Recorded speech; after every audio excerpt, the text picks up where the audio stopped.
Hey everybody, since we're starting a new unit, I thought maybe I should start the lesson from space today. Actually, that's not true. Jenna, this is for you, just for fun, but I can't do it for the whole lesson, so I'm going to turn it off now because I want you to see my whiteboard, but I thought we'd just have a little bit of fun there for a sec.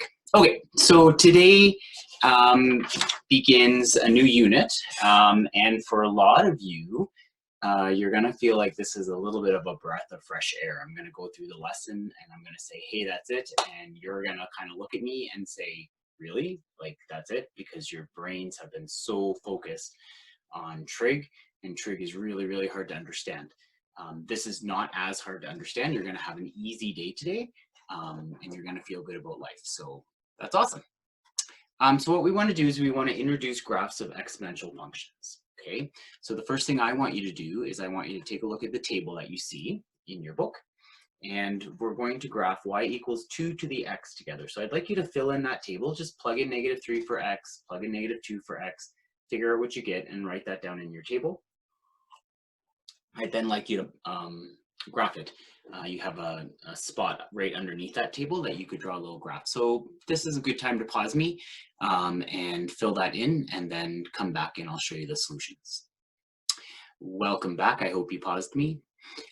So when I plug in -3, I get out 1/8. When I plug in -2, 1/4, 1/2, 1, 2, and 8. And then when you graph those, you should have gotten a graph that looks something like this. Okay. So this is not linear, this is not trig, this is nothing that we've actually really looked at before. But what I do want you to see right away is we see this rapid growth, okay? It's really, really slow as it's down in the negative x's. And then suddenly, once we get into the positive x's, it just starts shooting up very, very quickly, okay? Now, beside that, there's another table, and the other table is for y equals 1/2 x. So I'm gonna do that guy in red, because in a couple minutes, I'm gonna compare them together. So what I'd like you to do again is pause me, fill in that table, draw a picture, and then come on back. So when you filled in that table, you should have gotten 8, 4, 2, 1, 1/2, and 1/8. And then when you graph that, that guy looks like this. Now, I want you to see that the basic characteristic is actually the same. We do see this rapid change and then this sort of leveling off, but it's going in the other direction. I'm not growing this time. Remember, all graphs are read left to right. This time, if I'm reading that from left to right, I'm actually shrinking. The word we often use there is decay, okay? But we'll get into that in a few minutes. Okay, so now we have some questions on these guys.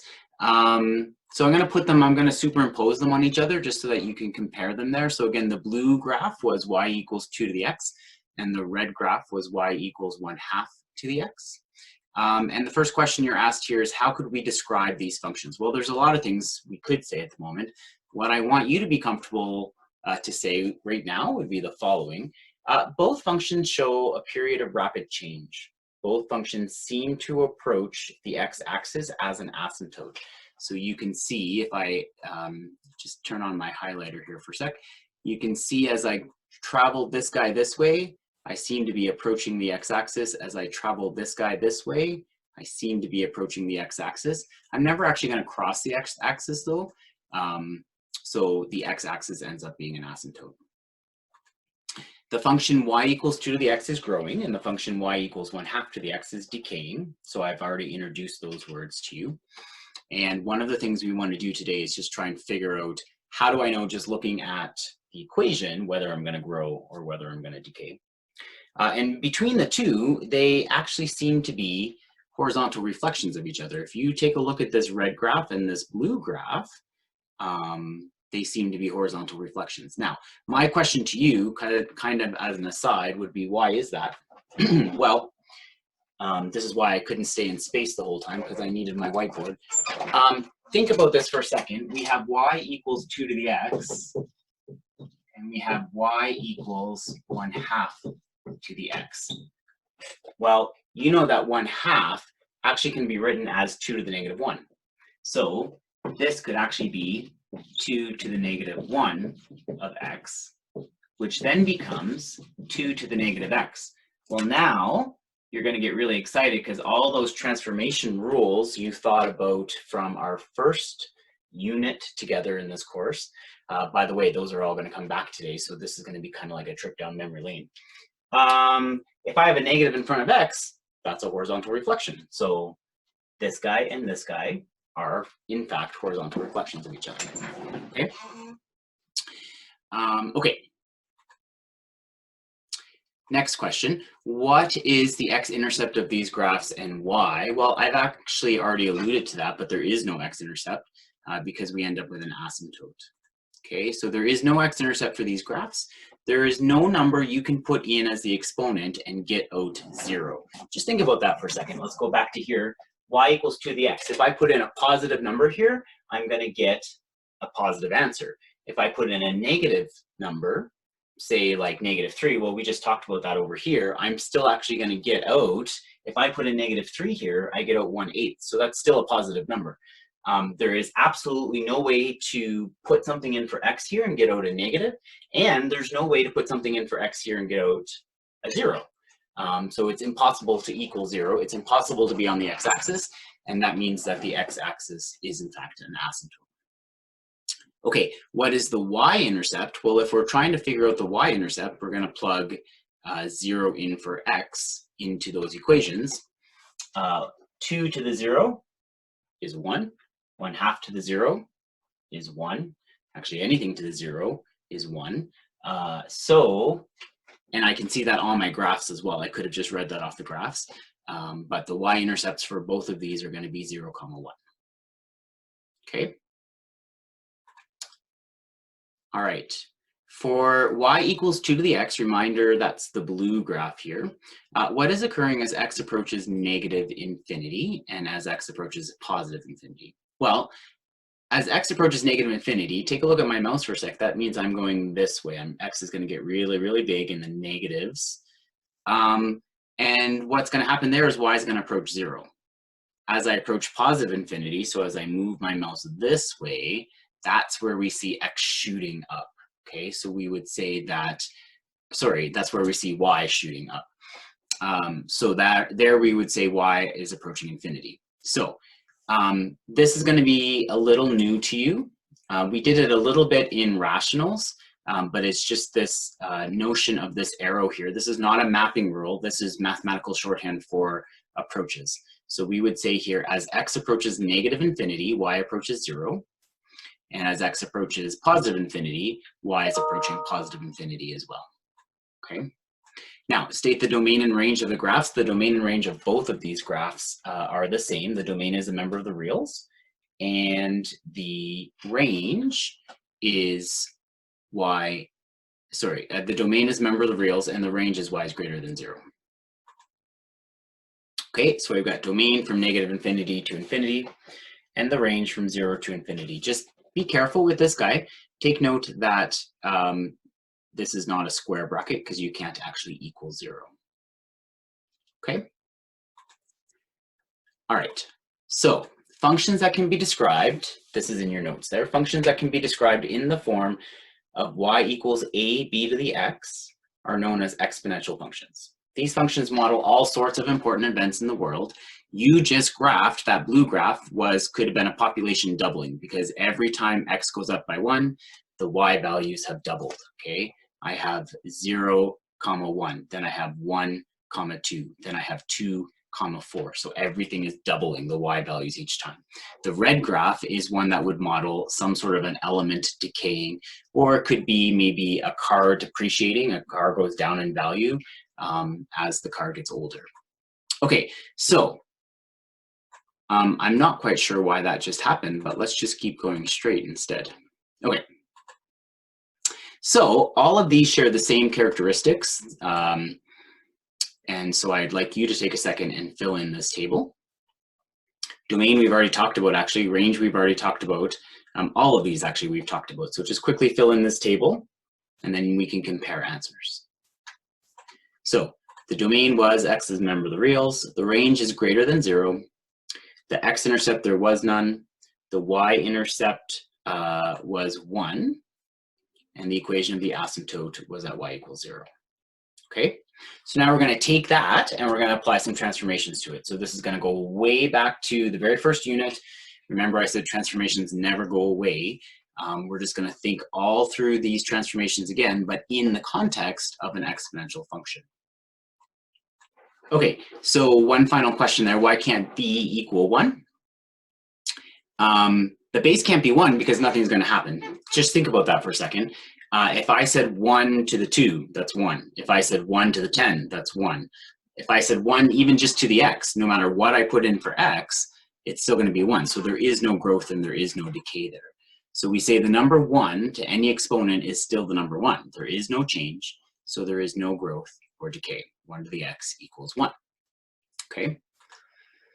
All right, so now we're going to take a look at transformations. Let's apply what we already know about transformations to exponential functions. So we're going to consider the equation y equals a c to the b x minus h plus k. Now, there should be a lot of familiar looking things here.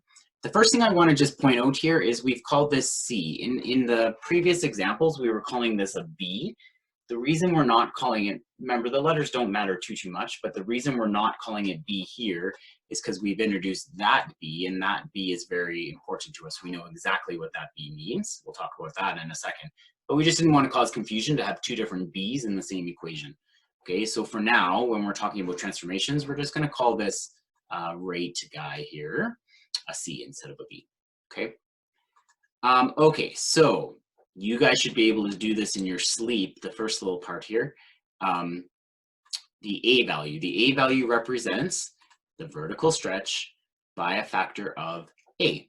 Now, how would this affect the key characteristics of the graph? Well, let's just take a look at a graph again. Let's just take a look at a growing graph. A growing graph looked like that, right? So think about this for a second. If I take a vertical stretch like that, what will I change? Well, I'm not going to change where the asymptote is, because that was at y equals 0, and if I stretch that by anything, I still have y equals 0. I am going to change where the y-intercept is, though. If I stretch it up, that would end up coming up. So the range would actually stay the same in this one, but that's because I started at 0. Usually any vertical item will affect vertical things, right? The reason it's not affected here is because I started at y equals 0. But it would affect the y-intercept. It would not affect the x stuff, so it wouldn't affect the domain. So we say it would change the y-intercept, and it would also change the overall rate of the growth or decay. It would end up growing quicker, okay, or less quick if it was a fraction. Okay, less quick.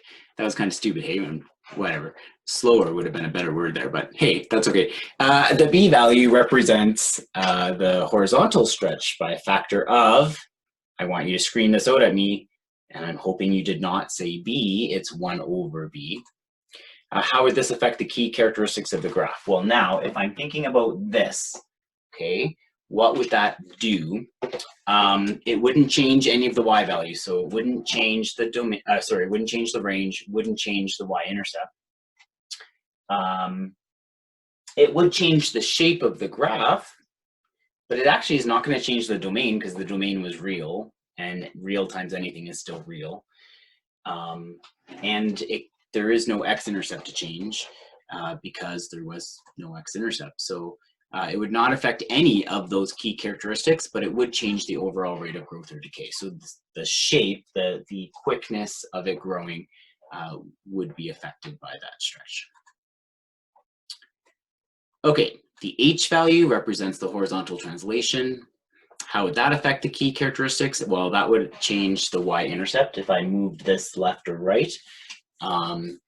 If I move it up or down for k, which is the vertical translation, it would also change the y-intercept.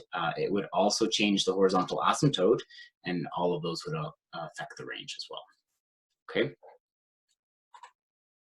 Okay, now what about that c value? Now the c value itself is what we would call the rate change, or the rate of growth or decay. Okay, how does that c value affect the graph? Well, what I'd like you to do, and this is another pause me moment, I would like you to graph all of these equations in your graphing calculator and just see if you can see anything. I'm going to show you that on the next slide. color-coded so you get a chance to look at it. But try it yourself first, so pause me for 1 sec. And so this is what you should have gotten, something like this. So I've got this color-coded, pink is with pink and so on. And really what I need you to see, take a look at the blue graph, the pink graph, and this orangey type graph. Okay, so take a look up here. That was a 3, a 10, and an 8/7. I need you to see that all of those rates, all of those C values right now are greater than 1. When I compare that to the red graph or the green graph, these guys are both fractions that are between 0 and 1, okay? Just don't get caught thinking it's always a fraction. Like this 8/7 was a fraction, but that fraction represents a number larger than 1. The 1/3 and the 2/5 represent a fraction between 0 and 1, okay? So what we notice is if C is greater than 1, the graph is growing. And if C is somewhere in between 0 and 1, the graph is decaying. So for the equation, y equals 4 times 2 to the 5x minus 15 minus 13, state the transformations. Well, a reminder, hopefully some of you see this right away, but you are not in fully factored form, just like every other transformation question we've ever given you. You have to make sure this part here is in fully factored form. So you want to factor the 5 out of both of those terms, and you're going to rewrite that as 5 times x minus 3. Now you're ready to read the transformations. So go ahead and write them down, and then you can compare them with mine. And we have a horizontal stretch factor of 1/5 about the y-axis. We have a vertical stretch by a factor of 4 about the x-axis. Horizontal translation 3 units right, and a vertical translation 13 units down. Now, determine the equation of the horizontal asymptote. Well, the horizontal asymptote was at y equals 0, but now I've shifted this whole thing down 13 units according to that k value. So now it's going to end up being at y equals negative 13. Explain whether the function is increasing or decreasing. It is increasing because the c value in this instance is greater than 1. So that rate in here, the base of the exponent, that's where we get the rate. If it's greater than 1, it'll be increasing. And if it's between 0 and 1, it will be decaying. State the domain and range. Domain will be real. Range, well, remember, we would have started at greater than 0, but we moved it down 13, so it'll be greater than negative 13. Okay, so the domain will be negative infinity to infinity, and the range will be negative 13 to infinity. Okay, another one. This time we're decaying. You can see I've changed that c value. I've changed that rate to a fraction instead. But again, before we do the transformations, you have to get this in factored form. So you want to factor out the 3, and you'll be looking at y equals 6 times 1/2 to the 3 times x minus 4, and then plus 4. So go ahead and write your transformations down. Put me on pause so that you can compare. And the transformations are horizontal stretch by a factor of 1/3 about the y-axis, vertical stretch by a factor of 6 about the x-axis, a horizontal translation 4 to the right, and a vertical translation 4 up. Okay, so the equation of the horizontal asymptote, again, it was at 0, but I moved it up 4, so it'll be at y equals 4. This function is decreasing. We just talked about that, and that's because the c value is a fraction between 0 and 1. And then the domain and range of this guy, the domain will be real. The range, I've moved it up 4 from being greater than 0, so now it'll be greater than 4. Or in interval notation, that would be 4 to infinity. Okay? See, this is like going great. You guys are feeling good. Trig is done. The brain's not going to hurt as much for a couple of days. It's awesome. Okay, now we're going to try and build this equation, okay, in the form a b to the x plus d. Now, a and d are actually fairly easy to get. D is the easiest one you can get because you can see where that horizontal asymptote is here. D would have to be negative 1, okay? Now, in order to get a, A is always going to be your y-intercept if we had not moved it up or down. Okay, so I need you in your mind's eye to think, okay, what would the y-intercept have been if this horizontal asymptote was actually sitting on the x-axis? And if that was the case, the y-intercept would have been at 3. Okay, so I know that A is 3 and D is -1. So I'm going to put that information in. And now I just need to find a friendly point, plug in the friendly point for x and y, and I can solve for what that B value would have to be. So the point I chose was 1, 5 right here. Okay, plugged in 1 for x, 5 for y. And that gives me 3b minus 1, add 1, divide by 3, and I get b is 2. Okay, remember, this didn't say solve for b, it said what's the equation. So always make sure you answer with the equation. The equation is y equals 3 times 2 to the x minus 6. Okay? I know I probably don't have to say this, but just a gentle reminder, you cannot multiply that 3 and 2 together because the exponent only applies to the 2. And by order of bedmass, exponents have to be dealt with before multiplication. So these two items here could never get multiplied together. Be careful that you don't do that. Okay. All right, another one to build, kind of the same thing. B should end up being a fraction here when we do this, because this is a decaying graph. But let's first just figure out what my A and D are. I know my A is -2. Sorry, I meant D. I know my D is -2. Okay, and then my A value, well, my A value would be what the y-intercept was if I didn't move it down 2. So let's just, in our mind's eye, push everything up 2. So this was at 2. If I push it up 2, it'll be at 4. So I have an A value of 4, and I have a D value of -2. So we'll start there. And we're going to plug in a friendly point so I can solve for B. The friendly point I chose to use was 2, -1 right here. Okay, so I plugged in 2 for x and -1 for y. I now need to solve for b. I'll add 2 to both sides, and then divide both sides by 4. And then I need to take the square root, which would be a half. Technically, it could be plus or minus a half, but I know my b value here can't be negative, so I just chose the positive. And so the equation here would end up being y equals 4 times 1/2 to the x minus 2. Okay? All right, now just a couple questions left and we're all done for the day. It's awesome. Okay, so the y-intercept of f of x equals a, x plus 1 plus b is what? Anytime you're looking for a y-intercept, what do? You plug 0 in for x. So if I go up here and I plug 0 in for x, I'm going to have a to the 1 plus b. Well, a to the 1 is a, so I'm left with a plus b. So the answer here would be D. Okay. All right, this was actually a diploma question that was released. I apologize that exponential functions is there. I need to hide that for you. I'll do that before I PDF this, but okay. So the question reads though, Carol sketched the graph of f of x equals 3 to the x plus 2 minus 4 as shown below. Now, Carol also determined the following characteristics. She figured out the domain, the range, the x-intercept, the y-intercept, and the equation of the asymptote.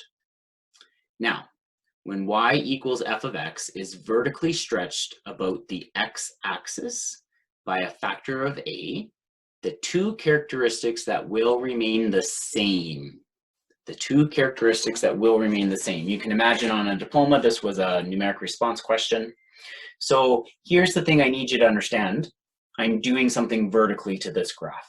Well, if I do something vertically to this graph, what doesn't change? All the x items. So the domain will not change because that's an x item.